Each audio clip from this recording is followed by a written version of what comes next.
Assalamualaikum warahmatullahi wabarakatuh. Hai Sobat Healthies, jumpa lagi dengan saya Dok Yen dalam acara Info Podcast.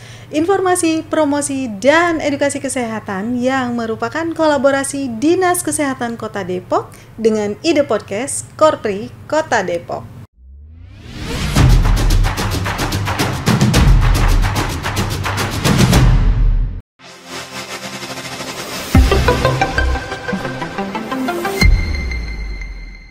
Sobat Healthies, hari ini saya kedatangan tamu istimewa. Kenapa? Karena di bulan Desember ini kita tahu ya, ada Hari Ibu tanggal 22 Desember.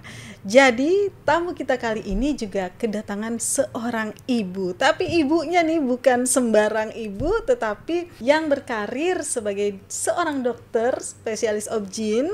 Langsung saja saya kenalkan tamu kita kali ini, yaitu Dr. Ivolaiwalasi Margaret Daci, spesialis obgyn nih dari Primaya Hospital Depok. Selamat pagi dokter. Pagi Ibu. Iya, pagi semuanya. Iya, saya panggilnya Dokter Ivo aja ya dok. Iya, silahkan. Apa kabar dok? Baik, Baik sehat, ya.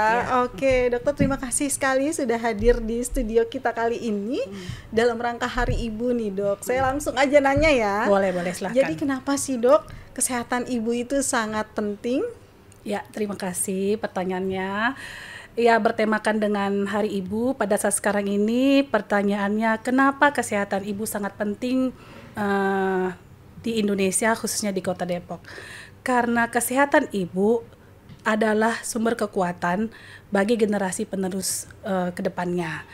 Dengan kesehatan fisik dan mental seorang ibu akan melahirkan bayi-bayi yang cerdas untuk generasi berikutnya.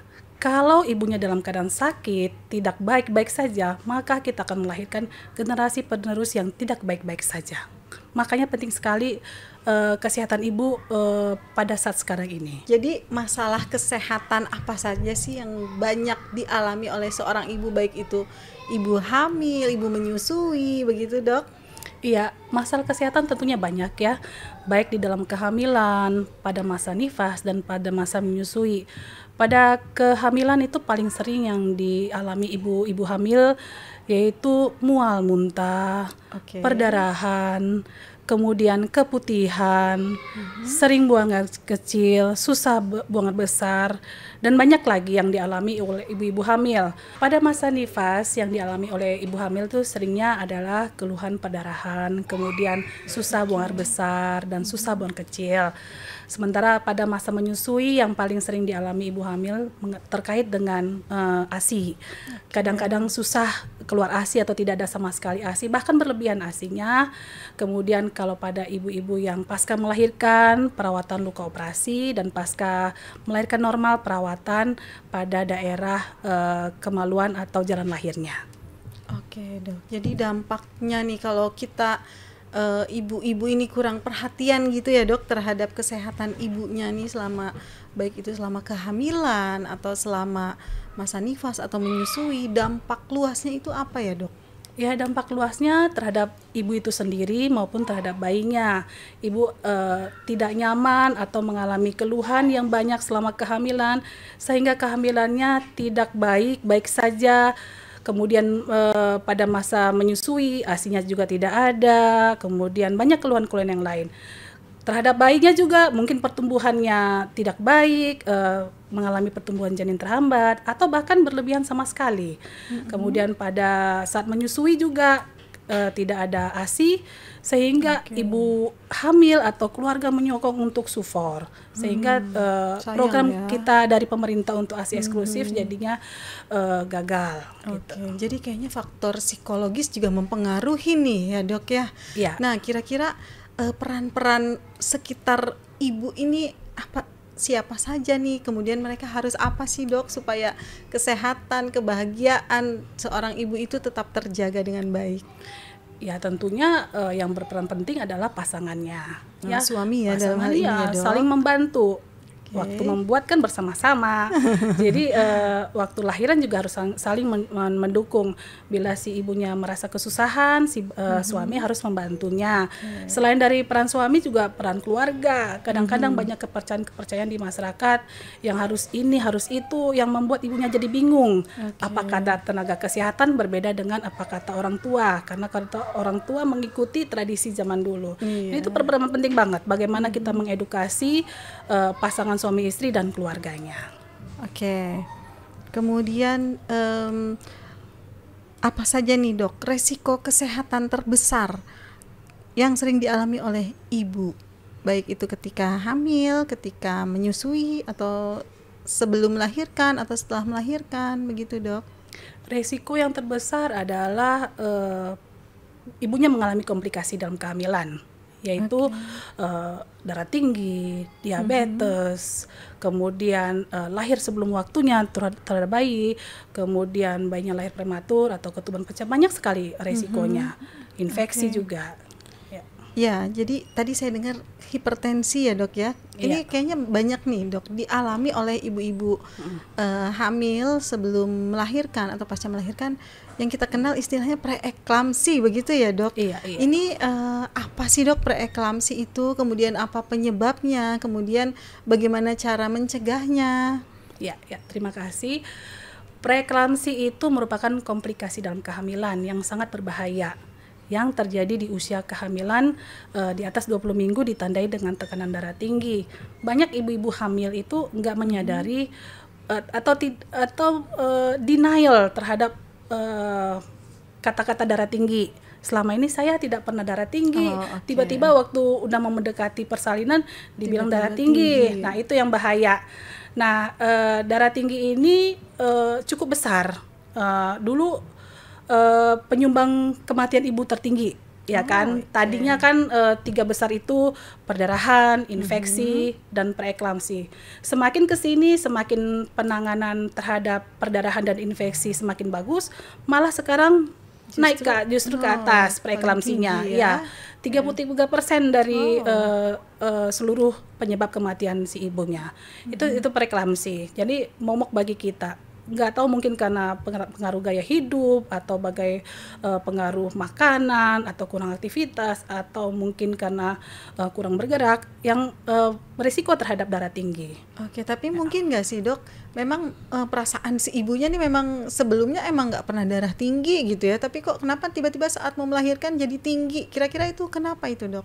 Iya, preeklamsi itu umumnya terjadi di atas 20 minggu. Dan hampir 60-70% terjadi pada waktu mendekati aterem atau persalinan. Di atas 34 minggu, 70% kemungkinan terjadi preeklamsi, sampai setelah lahiran masa nifas pun masih bisa.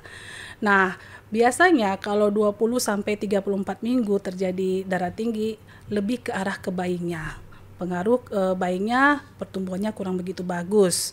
Nah, itu sebabnya makanya kalau misalnya selama ini kontrol di puskesmas, tensinya bagus, tiba-tiba 34 minggu atau bahkan sudah mau persalinan tiba-tiba tensinya tinggi di atas 180-200. Nah, itu harus kita curigai dengan preeklamsi dengan membuktikan pemeriksaan laboratorium dan tanda-tanda klinis lainnya. Nah, ngomong-ngomong dengan preeklamsi nih, Kota Depok sebenarnya sudah punya program ya dok, namanya yaitu DELISA, Depok Peduli Preeklamsi. Jadi ini sebenarnya kolaborasi nih, kolaborasi semua pihak, baik itu pemerintah, kemudian puskesmas, rumah sakit dalam penanganan ataupun pencegahan preeklamsi ini. Nah, kira-kira dari rumah sakit nih dok, tempat dokter bekerja, penanganan preeklamsi ataupun kolaborasi terkait preeklamsi ini apa saja nih dok yang dilakukan?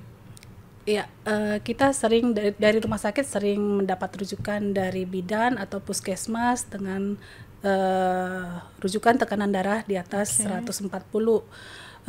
terhadap pasien. Kemudian kita akan lakukan screening, kita sesuaikan dengan yang ada di buku PING-nya. Kan itu jelas sekali tuh tertera screening apakah ibunya IMT-nya di atas 30, ada riwayat darah tinggi sebelumnya, terutama saudara perempuan atau orang tuanya, aktivitasnya ada penyakit-penyakit yang lain seperti penyakit ginjal, autoimun atau diabetes yang sangat berhubungan dengan preeklamsi. Setelah itu, setelah kita screening melalui penapisan dengan pertanyaan-pertanyaan, kita akan mengukur tekanan darah. Oh, ternyata tekanan darahnya di atas 140 atau di atas 160. Maka kita akan melakukan pemeriksaan laboratorium. Jika mengalami perburukan, ada dua hal yang kita lakukan. Apakah harus diterminasi pada saat itu atau kita melihat observasi sampai pada usia cukup bulan 37 minggu. Kalau misalnya pasien datang dengan usia kurang dari 37 minggu. Jadi tidak langsung begitu datang pasien kita langsung terminasi. Kita lihat dulu semuanya. Kita melihat apakah ibu bisa stabil, bayi bisa stabil, kita tunggu sampai 37 minggu. Baru kita pikirkan apa yang harus kita lakukan terhadap ibu ini. Apakah harus diinduksi ataukah harus dilahirkan melalui persalinan seksio sesaria. Oke, ya berarti sebenarnya sudah cukup concern ya dok ya terhadap penanganan maupun pencegahan preeklamsi ini ya untuk ibu hamil ya dok. Kemudian dok, bagaimana sih pemeriksaan yang perlu dilakukan selama kehamilan ibu nih, apa saja gitu? Ibu hamil nih harus berapa kali sih memeriksakan kehamilannya? Kadang ada yang sudah merasa sehat jadi nggak perlu kontrol nih begitu. Nah bagaimana nih dok pendapat dokter? Ya, kalau menurut saya idealnya itu pemeriksaan dalam kehamilan sepanjang kehamilan itu 6 kali dalam kehamilan.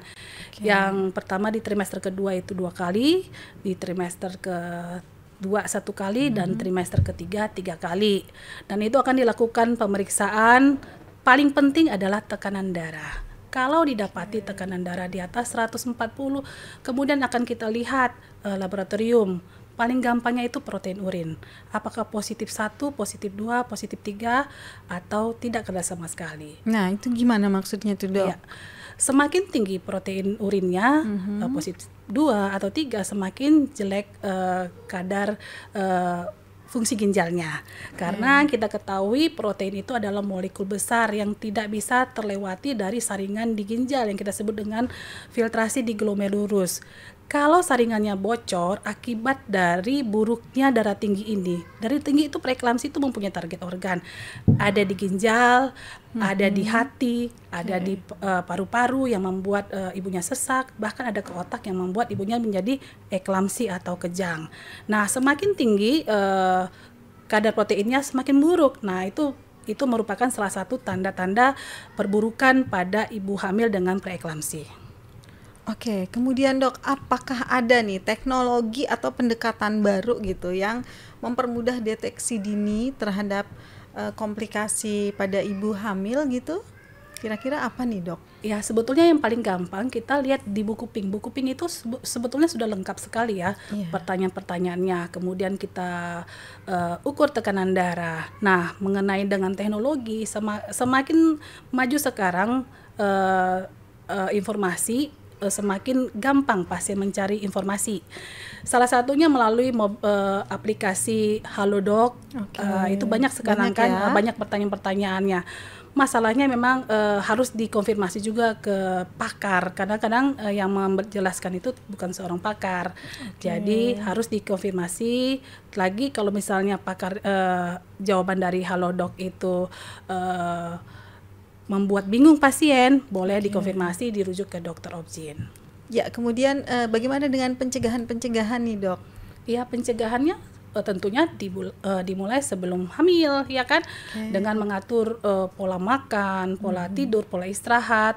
Berat badan harus normal sesuai dengan indeks massa tubuh yang normal ya, di bawah 24. Kemudian olahraga, kalau ibunya merokok, hindari merokok dan konsumsi alkohol. Kemudian kalau sebelumnya hamil dia mengalami diabetes, selalu kontrol tekanan gula darahnya supaya gula darah terkontrol. Karena gula darah tidak terkontrol akan mencetus terjadinya preeklamsi. Kemudian selalu monitor tekanan darah kalau mempunyai riwayat hipertensi sebelumnya. Oke, ya eh, jadi dok ini sekarang terkait mitos-mitos ibu hamil nih ya dok. Sebenarnya ibu hamil itu ada nggak sih dok makanan yang dipantang? Kemudian bagaimana dengan olahraga ibu hamil seperti itu dok? Ya, banyak sekali mitos-mitos yang beredar di masyarakat. Ya, Tidak boleh ini, tidak boleh itu. Sebetulnya ibu hamil itu bukan orang sakit. oke. Jadi sebetulnya boleh makan apapun kecuali makan yang berlebihan atau Nah, kurang.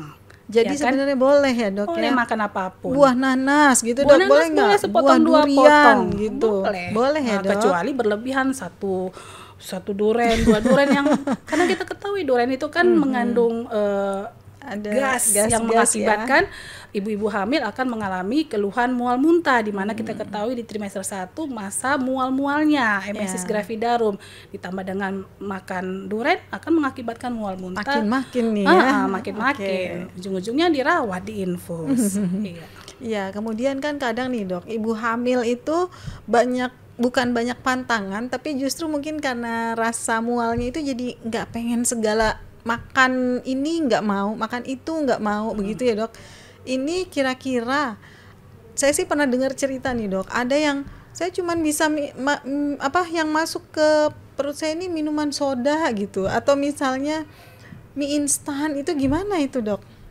Iya, sebetulnya kalau minuman soda, kalau lagi bermasalah sih jangankan dokter obstin, dokter penyakit dalam juga melarang minum karena Oke. menimbulkan gas, ya kan? Ya. Terkait dengan mie instan sering sekali pertanyaan, dok, boleh nggak makan mie instan? Kalau itu yang membuat ibu bisa makan, asal di makanan mie instan itu terdapat proteinnya, Oke. terdapat vitaminnya, masukin itu situ, Ditambah lagi ditambahkan gitu ya, Dok? sayur-sayur, ya Oke. kan, seperti cesin, tomat, telur atau daging yang membuat kelengkapan gizinya bagus, bukan hanya sekedar mie instan aja. Tapi ingat, apa yang kamu makan itulah akan diserap oleh gizi terhadap bayinya. Kita kan mau melahirkan bayi-bayi dengan generasi penerus yang baik ya. Jadi bukan hanya sekedar cukup bulan, berat badan sesuai, tapi melahirkan bayi-bayi yang berkualitas. Oke, jadi jangan egois diri sendiri gitu ya Iya, dok. benar. Jadi kita harus mengingat juga nih ada Iya. bayi yang dikandung. Kalau ibunya tidak bisa makan nasi, bisa diganti dengan yang lain, sumber karbohidrat, misalnya kentang. Oke. Ya kentang bisa dibikin perkedel, makaroni, banyak pilihan-pilihan yang lain selain nasi. Ya, apalagi zaman now tuh pengolahan makanan Iya. variatif sekali ya dok. Iya. Ya, kemudian untuk olahraga nih dok, gimana nih olahraga? Olahraga selagi ibunya tidak mengalami perdarahan, tidak mengalami darah tinggi, tidak mengalami mual muntah, boleh-boleh aja mulai dari trimester 1. Karena banyak Oke. anggapan ibu hamil itu tidak boleh olahraga, harus istirahat. Itu sebetulnya salah, ya kan?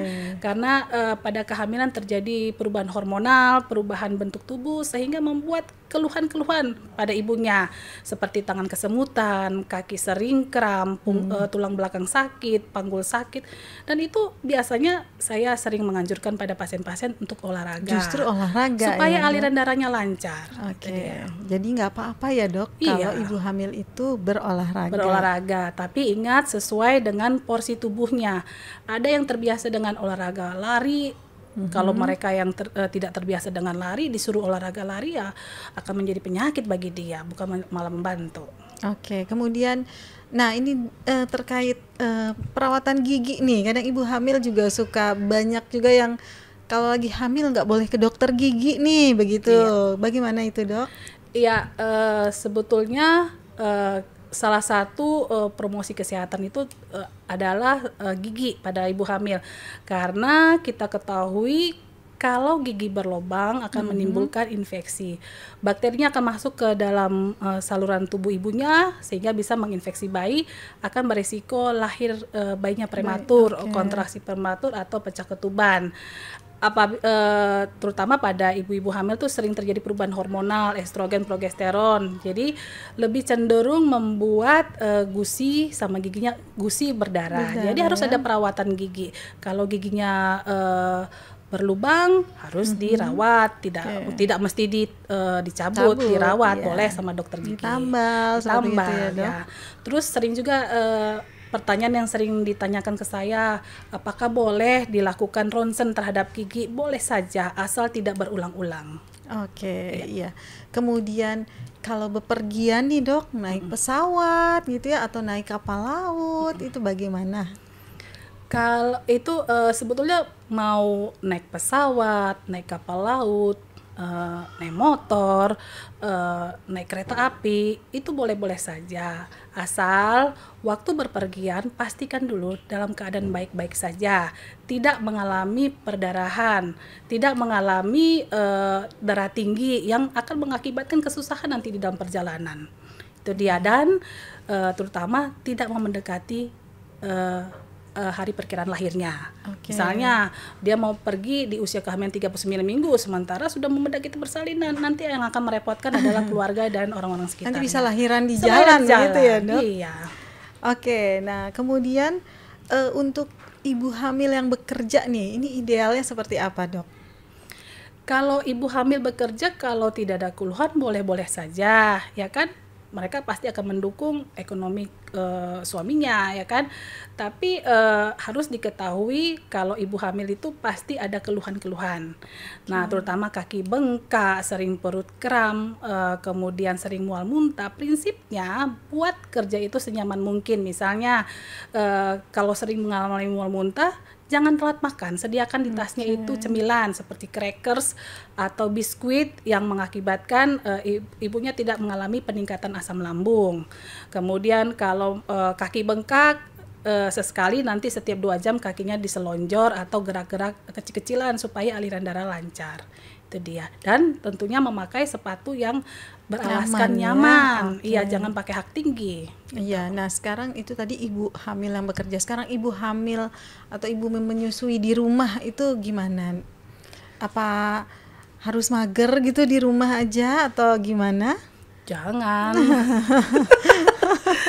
Ya, ibu menyusui juga harus olahraga, harus menjaga kebersihan tubuhnya, ya kan? Karena kalau tidak bersih, dia tidak nyaman kalau menyusui.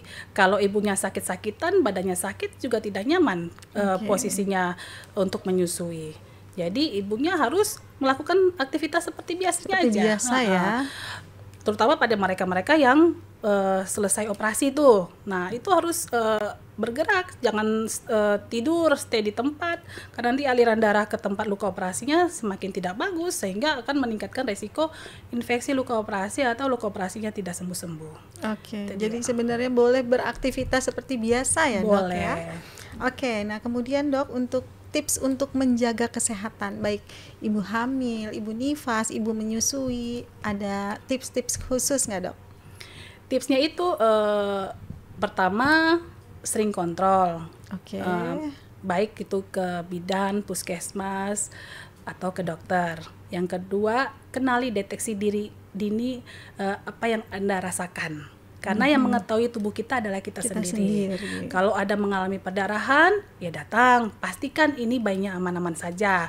Kalau mengalami pusing, datang ke Vaskes. Pastikan tensinya normal. Atau pastikan laboratoriumnya normal, tidak anemia. Itu dia yang mengenali diri kita sendiri, ada kita sendiri. Jadi kalau ada keluhan, datang ke Vaskes pertama atau bidan atau ke dokter di rumah sakit. Oke, nah ini terakhir nih dok, kan ini dalam rangka menyambut Hari Ibu ya dok, apa sih pesan yang ingin dokter sampaikan kepada seluruh ibu-ibu khususnya yang ada di kota Depok dalam kaitannya dengan kesehatan atau dengan hal-hal yang lainnya? Iya, selamat Hari Ibu kepada ibu-ibu semuanya, terutama di kota Depok. Pada ibu yang hamil, semoga kehamilannya menyenangkan, perjalanan kehamilan menyenangkan, bisa melalui sampai pada saatnya melahirkan. Pada ibu-ibu menyusui, semangat untuk menyusui, selamat mengasihi, semoga proses menyusuinya, menjalaninya dengan lancar, itu aja. Ya, jangan lupa bahagia ya dok. Iya benar, jangan lupa bahagia. Baik dokter, seneng banget nih bisa ngobrol banyak nih sama dokter terkait dalam rangka Hari Ibu, khususnya kesehatan ibu ya dok. Terima kasih banyak karena sudah banyak sharing-sharing ilmu dan pengetahuan kepada kami. Jangan bosan-bosan nanti kalau kami undang lagi ya dok. Baik, siap. Ya, terima kasih banyak. Terima kasih. Oke, Sobat Healthies, Cukup sekian acara kita kali ini. Jangan lupa tonton terus Info Podcast di episode-episode berikutnya. Dan jangan lupa juga klik like dan subscribe serta komen di medsos kami. Semoga Info Podcast kali ini dapat menjadi inspirasi untuk kita semua. Oh iya Dok, sebelum kita berpisah, mungkin kita punya jargon nih Dok. Jadi nanti kita akan bilang Info Podcast sehat bersama pasti bisa. Begitu ya Dok? Info Podcast sehat bersama pasti bisa.